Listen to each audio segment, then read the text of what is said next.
Hello friend. तो कैसे हैं आप लोग। आशा करता हूँ आप सभी अच्छे होंगे और तैयारी आप लोगों की काफ़ी अच्छी चल रही होगी। तो देखो, हमारी उत्तराखंड जीके सीरीज चल रही थी, तो आज की क्लास में भी आपको उत्तराखंड जीके के अति महत्वपूर्ण प्रश्न यहाँ पे देखने को मिलेंगे, जो आपकी आने वाली सभी भर्ती परीक्षाओं के लिए काफ़ी महत्वपूर्ण रहेगी। तो आज की क्लास को हम शुरू करते हैं बिना किसी देरी के। पहला प्रश्न यहाँ पे देखेंगे, निम्न में से कौन सी जनजाति 1962 ईस्वी तक तिब्बत से व्यापार करती थी। तो यहाँ पे आप लोग ऑप्शन देख सकते हैं। सही आंसर है ऑप्शन बी, भोटिया जनजाति। भोटिया जनजाति 1962 से पहले तिब्बत से व्यापार करती थी। ऑप्शन बी यहाँ पे सही आंसर है। 1962 में भारत चाइना का युद्ध होता है, उसके बाद यहाँ पे व्यापार बंद हो जाता है, ये आपको ध्यान रखना है। अगला प्रश्न देखेंगे, गरब्याल, गुंजियाल, टोलिया, मारतोलिया एवं पांगती उपजातियाँ किस जनजाति से संबंधित है। ये जो सभी जनजातियाँ हैं ये भूटिया जनजाति की उपजातियाँ हैं। इसका सही आंसर है ऑप्शन बी। बी यहाँ पे सही आंसर है। भूटिया हो या भूटांतिक एक ही जाति है, तो इसी की सभी ये जो आपकी जनजातियाँ हैं ये भूटिया जनजाति की उपजातियाँ हैं, ये आपको ध्यान रखना है। अगला प्रश्न यहाँ पे देखेंगे, दारमा एवं ब्यास घाटी में रहने वाले भूटिया लोगों में निम्न में से किस प्रथा का प्रचलन है।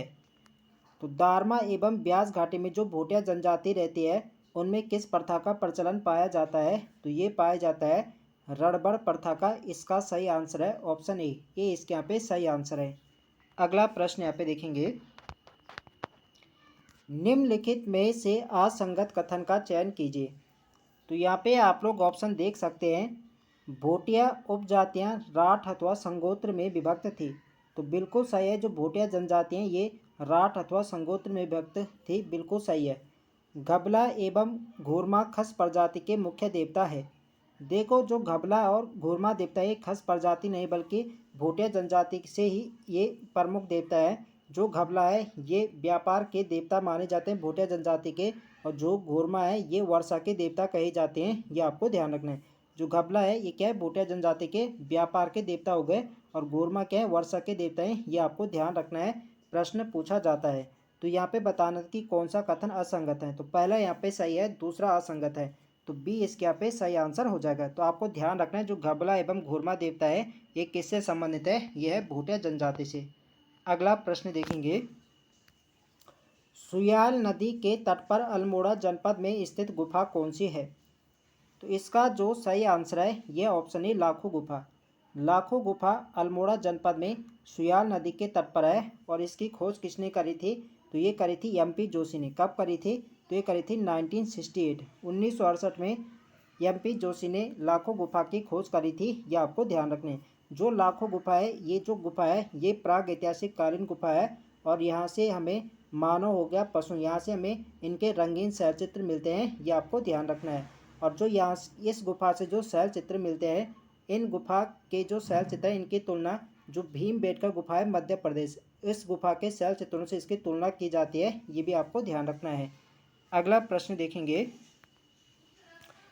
किस गुफा में मिले शैल चित्रों की तुलना भीमबेटका के शैलेश्वरों से की गई। तभी मैंने आपको बताया जो लाखों गुफा से जैसे मनुष्य और पशुओं के ऐसे रंगीन शैल चित्र मिलते हैं, इनकी तुलना भीमबेटका के शैलेश्वरों से की जाती है, ये आपको ध्यान रखना है। प्राग ऐतिहासिक कालीन गुफाएं दोनों गुफाएं, और जो भीमबेटका गुफा है किस राज्य में है, तो ये मध्य प्रदेश में है। ये आपको ध्यान, एग्जाम में प्रश्न पूछा गया कि भीमबेटका गुफा कहाँ है, तो मध्य प्रदेश में है। अगला प्रश्न देखेंगे, किस गुफा के शैल चित्रों का मुख्य विषय नृत्य मंडली अथवा सामूहिक नृत्य है। तो इसका जो सही आंसर है यह ऑप्शन डी लाखों गुफा। देखो, जो लाखों गुफा से हमें ऐसे मनुष्यों के ऐसे शैल चित्र मिलते हैं। यहाँ पे मनुष्यों को यहाँ पे समूह में हाथों में हाथ डालकर यहाँ पे समूह में यहाँ पे नृत्य करते यहाँ पे दिखाया गया था, यानी नृत्य मंडली में यहाँ पे दिखाया गया था, ये आपको ध्यान रखना है। तो डी यहाँ पे सही आंसर हो जाएगा। अगला प्रश्न देखेंगे, लाखों गुफा या इसे लाखों ओडियार भी से कहा जाता है, यहाँ से किसके रंगीन चित्र यहाँ से प्राप्त हुए। तो यहाँ से पशुओं और मानवों के शैल चित्र यहाँ से प्राप्त हुए थे। इसका सही आंसर जाएगा सी के साथ यह भी दोनों। अगला प्रश्न देखेंगे, निम्न में से किस गुफा के शैल चित्रों में 3 प्रकार के रंगों का प्रयोग किया गया था? तो किस गुफा के शैल चित्रों में 3 प्रकार के रंगों का प्रयोग हुआ था? तो यह आता लाखों गुफा। इसका सही आंसर है ऑप्शन ए। ये इसके यहाँ पे सही आंसर है। अगला प्रश्न देखेंगे, नागफनी आकार का भव्य शिलाश्रय कहाँ स्थित है? तो नागफनी आकार का जो भव्य शिलाश्रय है ये भी आपके लाखों गुफा अल्मोड़ा में है। इसका सही आंसर है ऑप्शन सी यहाँ पे सही आंसर है। अगला प्रश्न देखेंगे, चमोली जनपद के डुगरी गांव में स्थित गुफा कौन सी है? तो चमोली जनपद के डुगरी गांव में जो गुफा है यह है ग्वारखा गुफा। इसका सही आंसर है ऑप्शन बी। जो ग्वारखा गुफा है चमोली के डुगरी गांव में और यह किस नदी के तट पर है? तो यह अलकनंदा नदी के तट पर है। और इस गुफा को खोजने का जो श्रेय जाता है ये जाता है राकेश भट्ट। ये भी आपको ध्यान रखना है। अगला प्रश्न देखेंगे, ग्वारखा गुफा किस नदी के तट पर स्थित है? तो अभी आपको बताया था कि जो ग्वारखा गुफा है यह अलकनंदा, लाखों गुफा तो सुयाल नदी के तट पर है और जो ग्वारखा गुफा है ये अलकनंदा नदी के तट पर है। यह आपको ध्यान रखना है। अगला प्रश्न देखेंगे, पुरातत्वविदों की दृष्टि में ग्वारखा गुफा को प्रकाश में लाने का श्रेय किसे जाता है?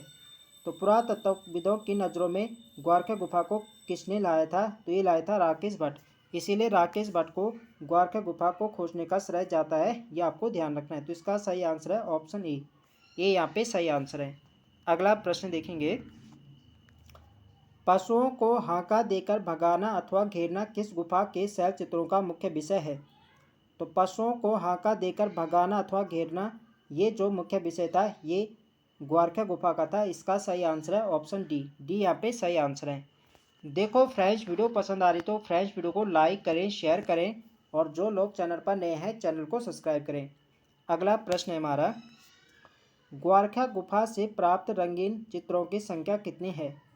तो ग्वारखा गुफा से जो हमें प्राप्त रंगीन शैलचित्र प्राप्त होते हैं यहाँ से हमें 41 यहाँ से मिलते हैं 41। इसका इनकी जो संख्या है 41 है। ऑप्शन बी यहाँ पे सही आंसर है। अगला प्रश्न देखेंगे, ग्वारखा गुफा से निम्न में से किसके चित्र प्राप्त हुए?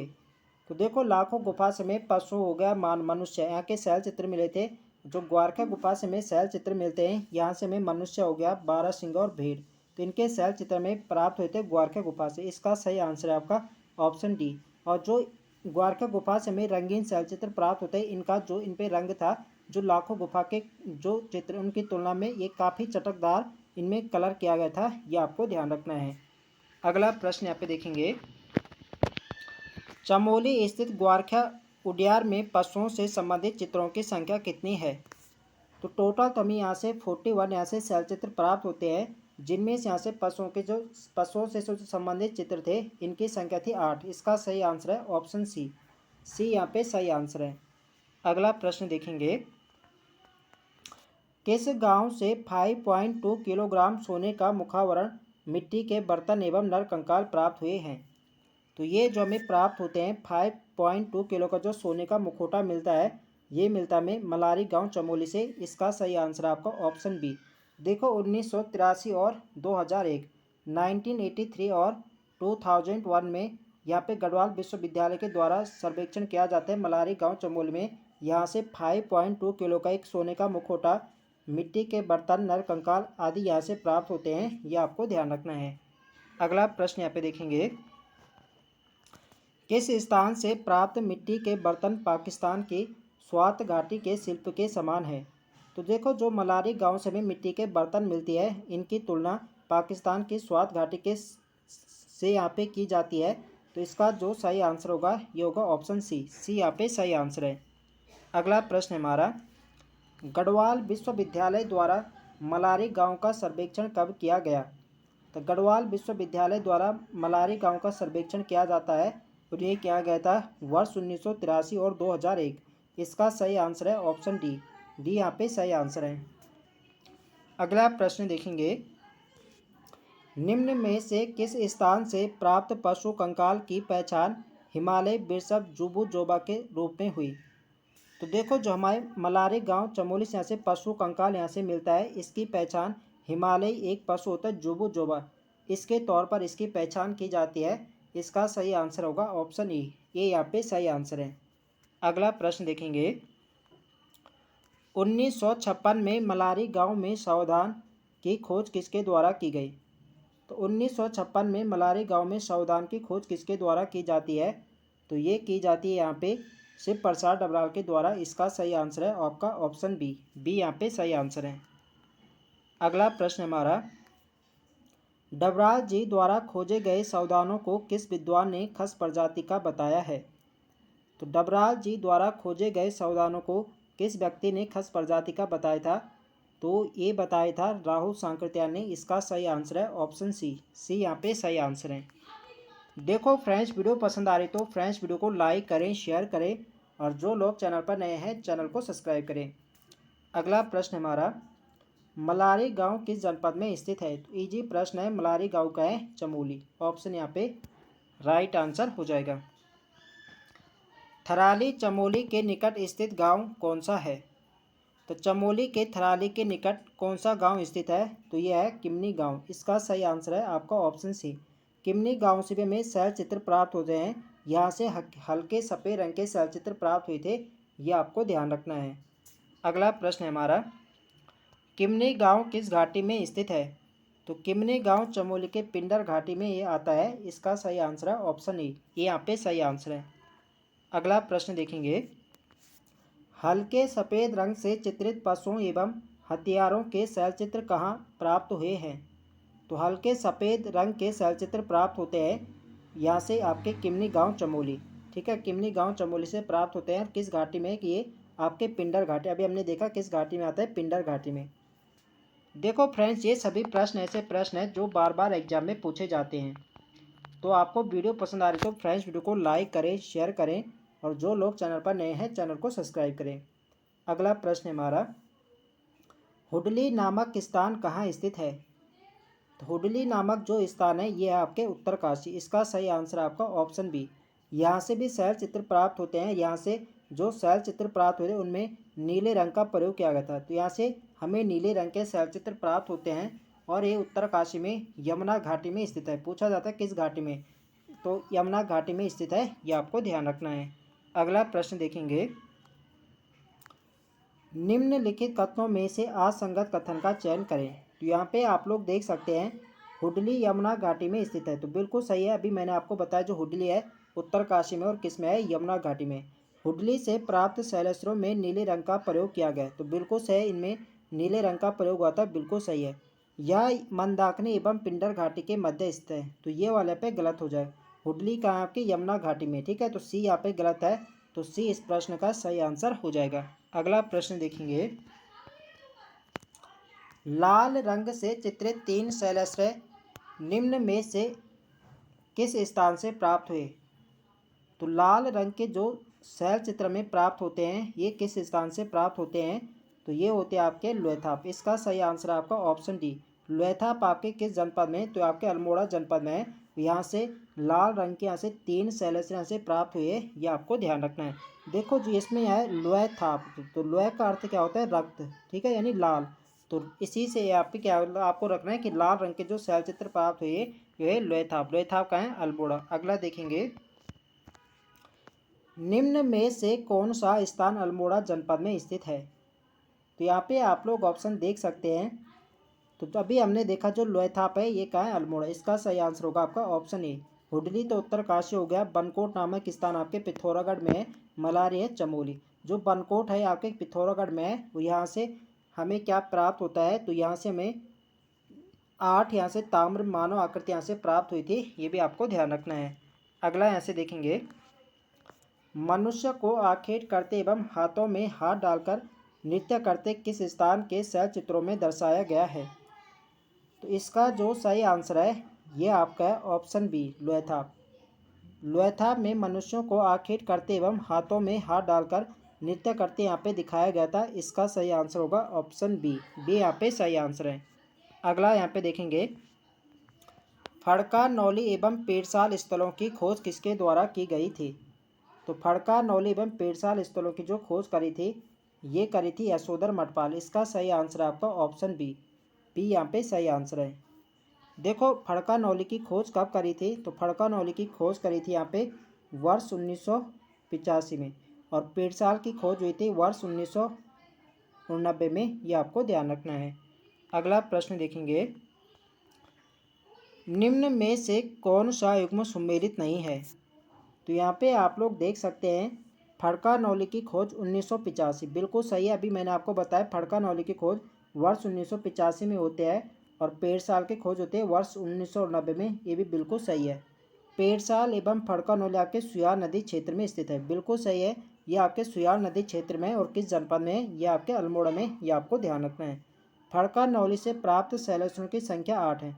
देखो यहाँ से 8 नहीं बल्कि यहाँ से 3 शैलेश यहाँ से प्राप्त होते हैं, ये आपको ध्यान रखना है। तो यही इसके यहाँ पे गलत यहाँ पे हो जाएगा। कौन से युग्म यहाँ पे सुमेलित नहीं है, तो डी इस प्रश्न का सही आंसर हो जाएगा। अगला प्रश्न देखेंगे, अल्मोड़ा जनपद के किस स्थान से प्रागैतिहासिक काल के शैल चित्र प्राप्त हुए हैं। तो ये जो आपके प्राप्त होते हैं ये होते हैं काला माटी और मल्ला पैनाली। तो काला माटी और मल्ला पैनाली नामक स्थान से प्राप्त होते हैं प्रागैतिहासिक काल के शैल चित्र। इसका सही आंसर है आपका ऑप्शन सी यहाँ पे सही आंसर है। अगला प्रश्न देखेंगे, फड़का से प्राप्त शैलेश्वरों की संख्या कितनी है। तो फड़का से जो हमें प्राप्त यहाँ से शैलेश्वर प्राप्त होते हैं, तो यहाँ से हमें 3 शैलेश्वर यहाँ से प्राप्त होते हैं। इसका सही आंसर है आपका ऑप्शन ए इसके यहाँ पे सही आंसर है। अगला प्रश्न देखेंगे, फल सीमा नामक स्थान किस जनपद में स्थित है। तो फड़का हो गया, पेड़साल हो गया, लोहथाप हो गया, फल सीमा, ये सभी आपके अल्मोड़ा में। ऑप्शन बी यहाँ पे सही आंसर है। अगला प्रश्न देखेंगे, योग मुद्रा में मानव चित्र किस स्थान से प्राप्त हुए हैं। तो योग मुद्रा में जो हमें मानव चित्र प्राप्त होते हैं ये होते हैं हमें कहाँ से, फल सीमा से प्राप्त होते हैं। इसका सही आंसर आपका ऑप्शन ए ये यहाँ पे सही आंसर है। अगला प्रश्न देखेंगे, बनकोट से प्राप्त ताम्र मानव आकृतियों की खोज किस वर्ष की गई थी। तो मैंने आपको बताया था जो बनकोट नामक स्थान है आपके पिथौरागढ़ जनपद में है, और यहाँ से हमें 8 ताम्र मानव आकृतियाँ से प्राप्त होती है, और इनकी खोज हुई थी 1989 वर्ष 1989 में होती है। ऑप्शन सी यहाँ पे सही आंसर है। अगला प्रश्न देखेंगे, बनकोट किस जनपद में स्थित है। तो बनकोट नामक स्थान आपके पिथौरागढ़ में। ऑप्शन बी यहाँ पे सही आंसर हो जाएगा। अगला प्रश्न है हमारा, बनकोट पिथौरागढ़ से कितनी ताम्र मानव आकृतियाँ प्राप्त हुई। तो यहाँ से 8 ताम्र मानव आकृतियाँ प्राप्त होती है। ऑप्शन यहाँ पे सही आंसर है। अगला प्रश्न देखेंगे, बनकोट से प्राप्त ताम्र उपकरण किस जनपद के राजकीय संग्रहालय में सुरक्षित रखे गए हैं। तो हमें जो बनकोट से 8 ताम्र मानव आकृतियाँ से प्राप्त होते हैं, तो इन्हें रखा गया अल्मोड़ा के राजकीय संग्रहालय में। इसका सही आंसर है आपका ऑप्शन सी यहाँ पे सही आंसर है। अगला प्रश्न देखेंगे, तो आज के लिए यहाँ पे इतने प्रश्न है। तो आई होप आप सभी को वीडियो पसंद आए तो फ्रेंड्स वीडियो को लाइक करें, शेयर करें, और जो लोग चैनल पर नए हैं चैनल को सब्सक्राइब करें। मिलते हैं नेक्स्ट वीडियो में, तब तक के लिए जय हिंद दोस्तों।